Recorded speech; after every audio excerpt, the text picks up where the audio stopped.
Hey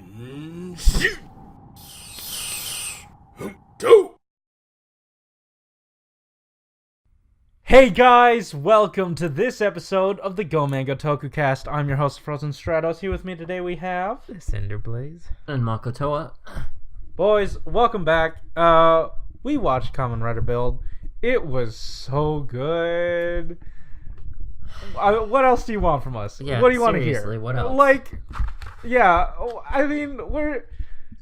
I said, we're just gonna be here sucking Build's dick. So if you, I don't know what else to do here. This was just good. Yeah. Let's start from the beginning, I guess. Like, sure. That first fight scene where Banjo and Sento face off against Grease, and he's like, "What's your relationship with Nitan?" And he's like, "What? That wasn't her." Yeah. That's not what I expected either. Yeah. Oh man, this show, like, lesser tokusatsu does things for comedy like that, but only Build is able to pull it off really well. You know, I feel like it's just because it's a really good reprieve from all the tension that the show has built up, and it's just nice to relieve some of it. And they put it in the more accessible spots, like right at the top of it. Give you something entertaining before they throw some heavy stuff at you, you know, or like they did some heavy stuff. Now we're gonna throw some funny, but also like wholesome stuff at you. So, like, it has a really good job of balancing tone. I know we had that like a problem toward the beginning, like episode 2, we immediately jumped to Banjo's girlfriend getting oh my goodness gassed, but now they've really sort of found their pace and like mastered the, you know, just the show. It's good. Yeah, like their cold opens are always hilarious. And one thing I really liked about like that gag in the beginning was it's a drama that they can have, but they just decided to postpone it in a really like natural way. Also, it helps to like humanize Grease, because I feel like he's to be an ally, or at least someone we want to sympathize with. Probably, which yeah, during definitely. this episode we sympathize with him a lot. You know, because Nakama might be dead. Might be in danger of death. Yeah, I mean they were kicking ass this episode. Yeah. Also, I love how the bad guys got Build's power up before Build did. Wait, what? Like this show, like, you know, again, lesser shows are afraid to have their character be on the on sort of the lower end of the power up spectrum for too long. You know, like, and this show, like, oh hey, you know, we need Build to feel bad, or else this isn't going to be as emotionally resonant. And it's not necessarily taking the risk, it's them being like making good character decisions of giving him some crappy moments to feel like, oh hey, I'm insecure enough to where I need to make a deal with the devil and take this power up that could very well kill me. You know? And again, lesser shows have done like, okay, I'll take this power up. I know it's going to be bad for me, but I'll pull through because I have to fight for my... No, shut up. Because Build's all about, like, actual human beings. And it's human struggles. And he's like, oh, shoot, I've been getting kicked pretty low. Yeah, I do want to help people, but also, like, everyone's surpassing me. You know, there might be some of that mentality to it, and you can attribute that to this character because he does feel human, and his actions do feel real. Yeah, that's because he's also surrounded by like a lot of real people. Like Misora and Banjo, they're really believable allies. I mean, like the report chick is like there occasionally, so she doesn't really count too much. But like especially with, like Banjo after Brad Stank kind of like slurps around the ground, just like oh god. Oh yeah, I like. Is it? again, other shows like have these exposition dumps, but this is the only time I was like, yeah, okay, thank you. That's actually very useful information. I'm glad I knew that too, because like you said, it puts Build in this position where he's like, oh shoot, I'm actually gonna need to catch up. Yeah, and on top of that, they're not getting rid of their power scaling. Yes. They are keeping consistent. It's good to see good power scaling. It really is. Yeah, and to have a quantifiable number like just around it is a big plus. Yes. It helps me, understand it better and understand the stakes of the show. Yep. Yeah. Go for it. Yeah, and it kind of makes sense for him to be doing all this in the first place, because we have like this feeling he's not like Katsuragi, but he is messing with these people and experimenting on them.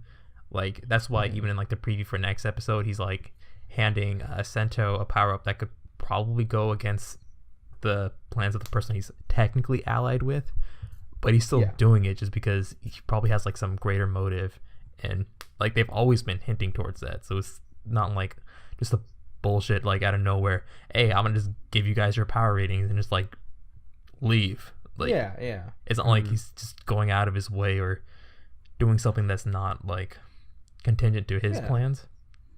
And then we have like after that, when we kind of hear Banjo's number again, because like that's the one I'm like actually a bit more interested in, because his has been just like skyrocketing, and he told everyone else too.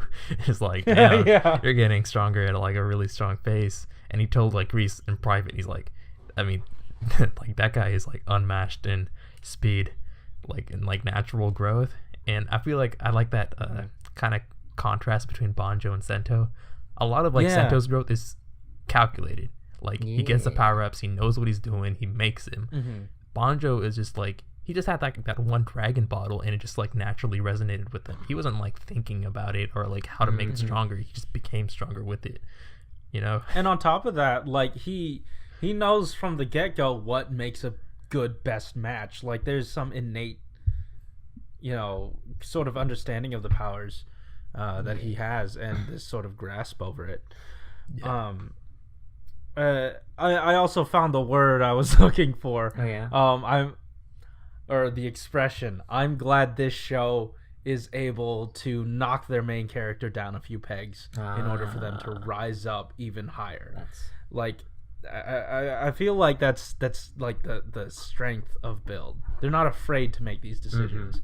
Like, everything's been so safe and calculated with other writer shows, but this one writes an actual TV show. Just because it's for kids doesn't mean it needs to be dumbed down, and I am so happy for it. And this episode really hits a lot of those points, because a lot of the struggles here are complex. Even Banjo was like, he was playing it up where like, oh yeah, sit down, you heard him, I had the higher power level, now get out of my face. But then he's like, hey, Sento's given me so much. And he's been fighting so hard. This is the least I can do. Sacrificing myself for his sake. Oh my gosh, that part where he said like, Misora, what's Misora gonna do without you? No one's gonna care if I die. Yeah. That was like, whoa, that hurt. Yeah, and like these airheaded and like admittedly funny character interactions come from a place of like actual human being characters. Like, they come from their own insecurities, they come from their own motivations. It makes sense. It makes so much sense, and I love it. Yeah, like he's not just an idiot. Like, yes, like he does like play off of that like a lot for like the character interactions and the jokes, but when they actually go down to it, like with his motivations, he's like, he does have like a complex side to him, like he's giving like Sento shit, not just to put him down just because he's like flaunting his own power level. He doesn't want like Sento to be like going through all this sacrifice. He'd rather be sacrificing himself, because Sento's just like, he's such a great person. He doesn't want it like, him to be sacrificed for this stupid war. Like, he's the fighter, and he should be the fighting. Even last episode, wait, no, hold on. That point that you said, the reason he wants to end this war is so that Sento and them don't have to fight it anymore. That's like, I mean, that's one, you know, they all have their motivations for being in it, but like the reason he's so like putting all his bets onto it is because like he just wants it to be over so that they can be happy again. I love it. Like characters caring about each other. Yeah, and what a novel idea. Huh? Yeah, one thing that kind of like makes me think about, especially with like Banjo, since his character is like kind of simple in a way. Like, I just realized like how little of a cast the build really has. Because like in other Sentai, we have like so many other people with like so many quirks, and I feel like they would usually have to like split some of the motivations between those minor characters. And for this one, they just kind of like all wrap them up in one good character. I was going to like start mentioning that that like, because it's kind of hard not to compare when you've got the Sentai running at the same time as this one. You know, the issues we were discussing in Q Ranger is that there's just too many characters to go around that they have to try and develop, you know? And so the fact that Build has this very small core character roster that they've taken very, you know, delicate care to develop and make, you know, human, they don't feel like these carbon cutouts. They don't feel like they're just a one-trick pony like freaking, you know, Sparta or Garu, where they just, you know, we chef and then do something goofy. And this is coming from the guy with an entire Spada costume. I love Spada and I love Garu, but like it's upsetting that like because of just how Q Ranger has been going, they didn't get enough like development to make them more fleshed out. You know, as a side note, I love how we were lamenting that we couldn't talk too much about Q Ranger since we were running over time, and now it's bled into our build discussion. I think it's a good job. It's a good compliment to Build. You know, that the fact I don't think it complements it. It's a good contrast. Yeah, I suppose. No, I'm saying it's because of the contrast. It's like, this is what happens when you have a good core, just smaller cast, and I mean, it doesn't the writers are good. It doesn't help Build, because Build is good by itself. No, but like comparing the two, you can see the difference, and that's like contrasting it, so you know how bad Q Ranger really is. You know, no, and like it Build really shines a light on how bad like recent tokusatsu has been.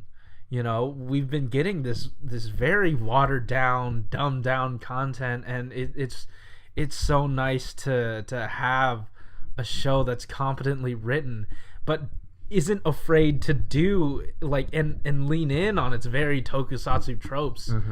And there was something I wanted to touch on, and it was purely aesthetic, but the saturation this episode, like they blew it out and it looked beautiful. Everything was colorful, everything was lush, and I loved it. So I think I think we're done. No, we're not, because we didn't rub in the fact that the glasses dude was alive. Oh yeah. Hey. Oh god. And you know what? To Michael's credit, he was correct. There was blood. It was Bloodstark that saved him. Wow. Yeah, that's right. Bringing that joke back again because it was funny yet again. Yeah, Bloodstark, man. He's just actually forgot about that dude. Like when he like walked into I forgot his name. Yeah, I was like, wait, who is that? He looks familiar. Is that Katsuragi? No, he's the guy that died, but didn't. Yeah, when he walked into, I forgot Batman's actual name. Oh my gosh. Night Rogue? Yeah, Night Rogue. When he walks into his office, I was like, what? Oh, no. Scragglebeard, excuse me. That's not his name. Yeah, but like, Night Rogue is one of his names. Technically, kinda. Scragglebeard. Gentoku. Yeah, and then the second he kind of came on, I feel like Night Rogue or Scragglebeard he kind of reverted back to like his early days where he's just kind of like his early days. He's been declining, man. Like he only got the like when he ascended to the president. Sure, that lasted him a bit, but like it's not that he's sort of like returned. Like this is his natural sitting position. Yeah. Like the being in a higher position was way out of his league. Yeah, like honestly, he's only good for giving shit to Banjo and Sento, but he can't be like super high up on a chair doing that. He's usually like that's because Bloodstark has his chair. Oh man. It's funny how that's actually true. Yeah. There was one good chair in that lab, and he took it from them. Yeah. No, first they moved it to like this weird cylindrical looking place to store the Pandora box, and then he took it. I mean, he took it from that moment on. Yeah. Well, all right. We are about to run long, just like we did with Q Ranger. So, boys, I think we are going to wrap it up here. If you like this episode, hit that like button and subscribe if you want to hear more from us each week. You know, the standard spiel. But hey, check out our Discord channel. It's in the links in the description down below. We've been having fun talking to you've seen him in the comments. Paris Paradox Person. Shout out to you, my man. Mm-hmm. Thank you for joining us, and thank you for talking to us on the Discord chat. Yeah, and ton of new stuff, ton of new content coming out. So get excited, because we're excited. A lot of new stuff is happening. So keep your eyes peeled, and then put them back together because you need to watch these videos. Anyways, guys, thanks for listening. Keep it juicy. See you next time. Aha. Oh, you went the finish his sentence route. Yeah, I didn't expect that one.